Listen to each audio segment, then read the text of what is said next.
What is up, college football fans? What is up, Clemson Tiger fans? Happy Thursday. You guys know what I say. Every day above ground is a great day as far as I'm concerned, and every day is a great day to be a Clemson Tiger. It's not such a great day to be an LSU Tiger, though. I'm sure most of you, if not all of you, by this point have heard the story coming out of Baton Rouge involving a former LSU player and Brian Kelly and the university and the medical staff at LSU. And look, I know as much as anybody else. I'm not going to sit here and pretend like I know what went on during the time that this young man got sick and had to leave the team. Well, let's back up here. Just in case there's somebody watching this video that has no idea what I'm talking about, I'll give you a quick rundown as much as or as little as I know, okay? Just based on what's in the news, the interview with this kid and his dad, and then, of course, Brian Kelly's rebuttal to the whole deal. There's a kid named Greg Brooks Jr. who played for Brian Kelly at LSU. I think at the time he came out of high school, he was like one of the top 2 or 3 rated defensive backs in the country. By all accounts, a good player, a good kid. As far as I know, had a bright future, hopefully going to the NFL. And all of that came to a screeching halt when he was eventually diagnosed with, I think it was some sort of rare brain cancer or some neurological disease. I think it was brain cancer. I apologize for not knowing that specific detail, but some sort of brain disease, let's put it that way.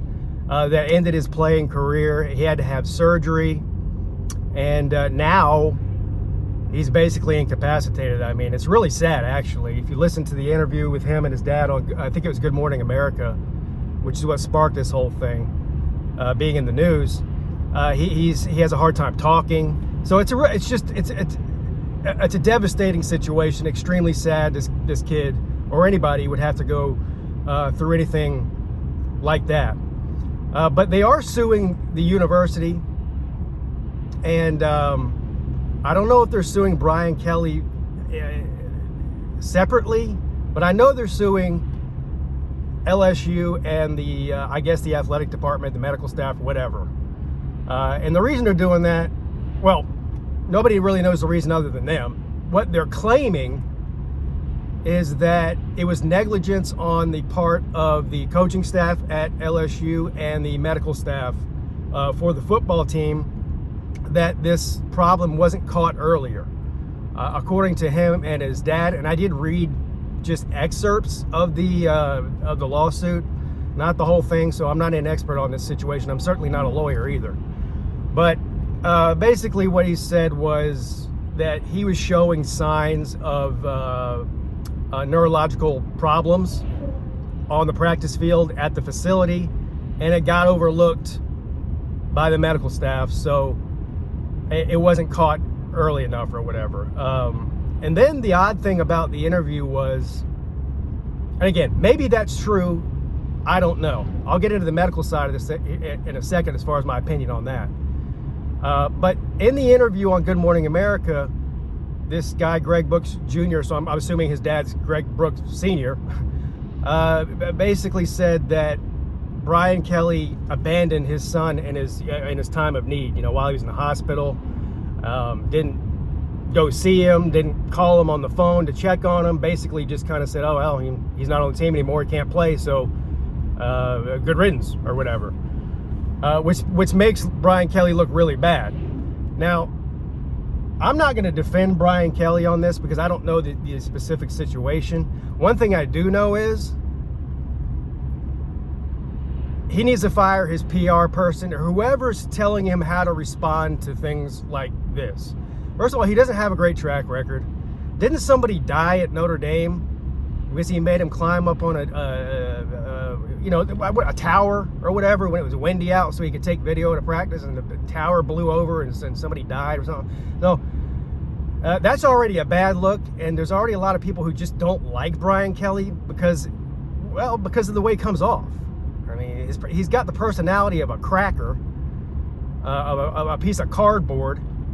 And he just, I don't know, it's something about Brian Kelly, just, he always seems to say the wrong thing at the wrong time or something. I don't know Brian Kelly personally. He might be the nicest guy that you ever met in your life. He might be a great husband. He might be a great father.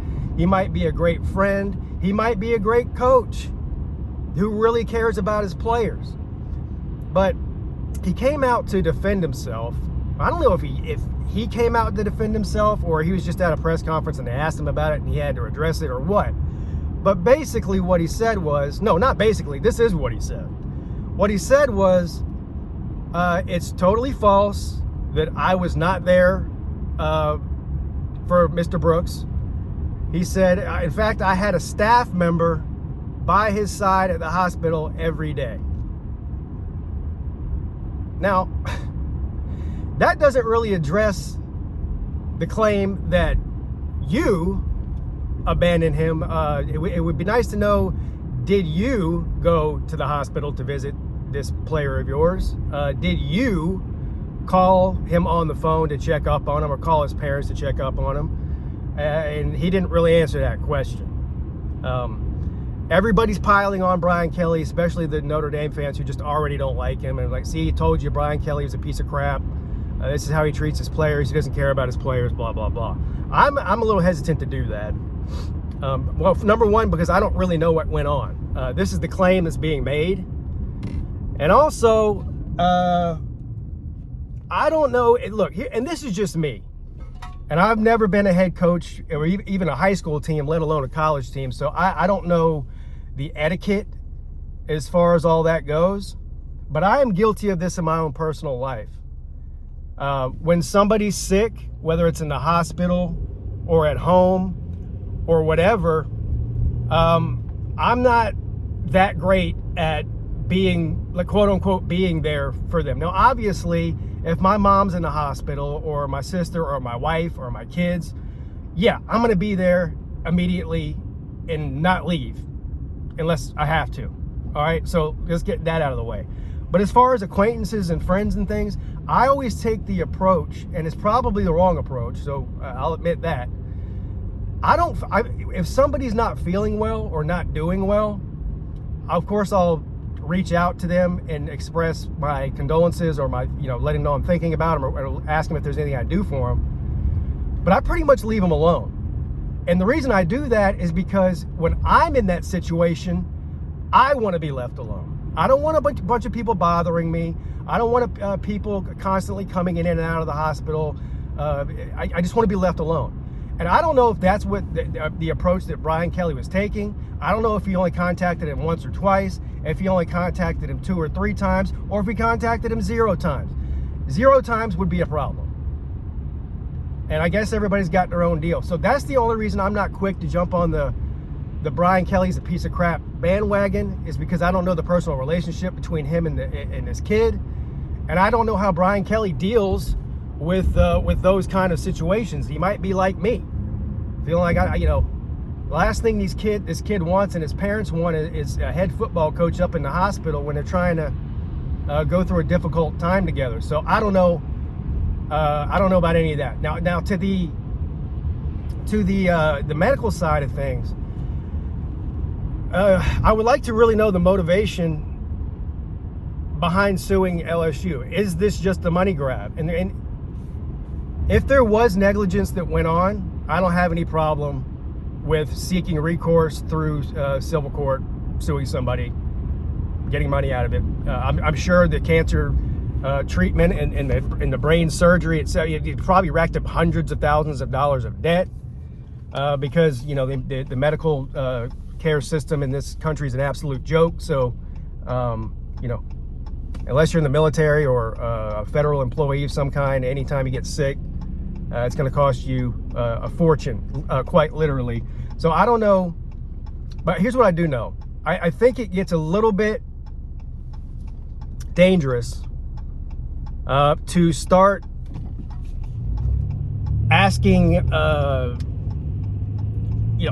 football medical staff who's there to basically treat football type injuries. I understand most schools have a neurologist on site because of CTE and concussions and all of that.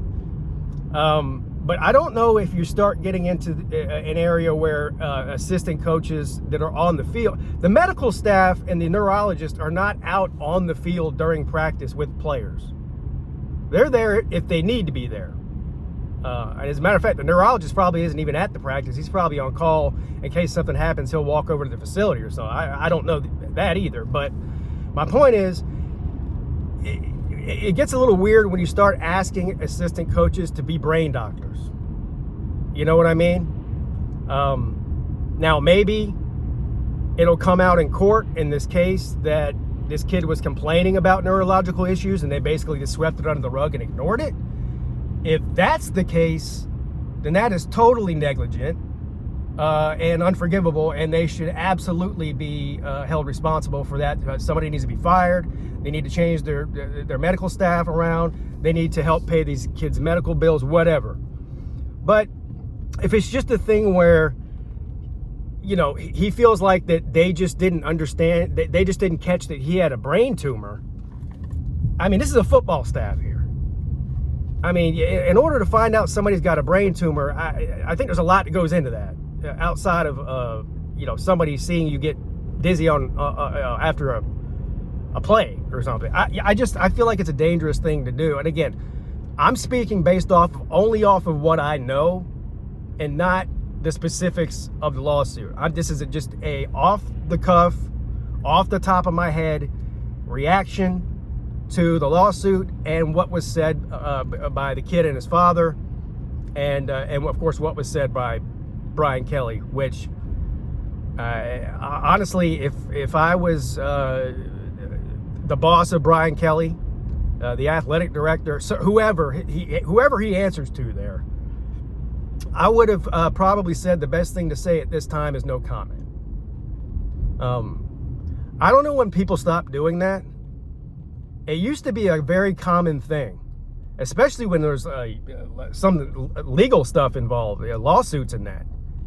I mean, it used to be a lot of times people just be like, no comment. That doesn't seem to be a thing anymore.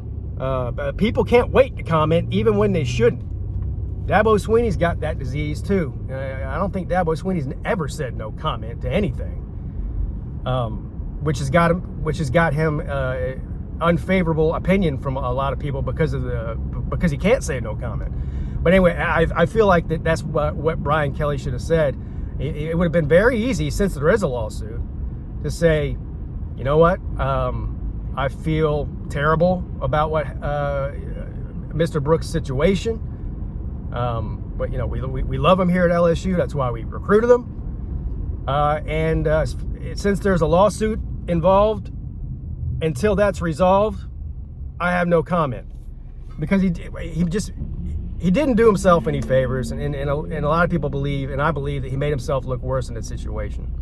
So anyway, terrible news for that kid. I don't even remember hearing that story. I'm sure the LSU fans, if there's any watching this video, know who the kid is and probably remember the whole situation. I don't even remember that situation until it came up in the news yesterday.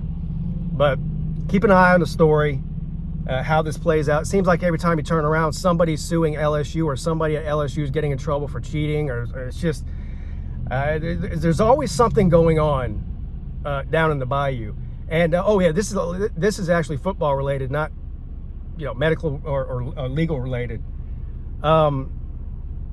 Does this give,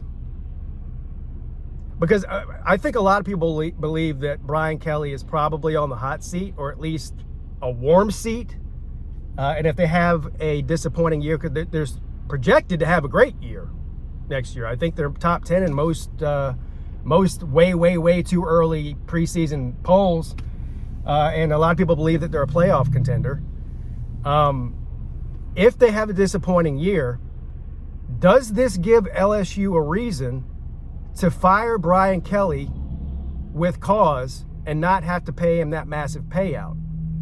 Because he was negligent and it cost the school a lawsuit, and probably is going to end up costing the school a lot of money in some sort of settlement. I'm assuming And I don't know this for sure. I'm assuming the lawyers for LSU are probably going to advise LSU to settle out of court before this thing ever even goes to court. That way they don't end up having to pay $50 million and, punitive damages and all this other stuff. They just give them $5 million, $10 million, whatever, so the story just goes away. Can they use that against Brian Kelly if they decide to fire him? In other words, I guess what I'm trying to say here in a very long-winded way is, are they going to use this as an excuse to fire Brian Kelly? And I think that's a very, very big possibility. It's just my opinion on it. But I'd like to hear your thoughts on the whole situation. And of course, what I said at the end there about firing Brian Kelly, using this as an excuse to fire Brian Kelly, either during or after the season, if things aren't going well between the lines. All right, everybody, leave your comment below, subscribe, all that good stuff. I'll see you guys soon. Have a great day.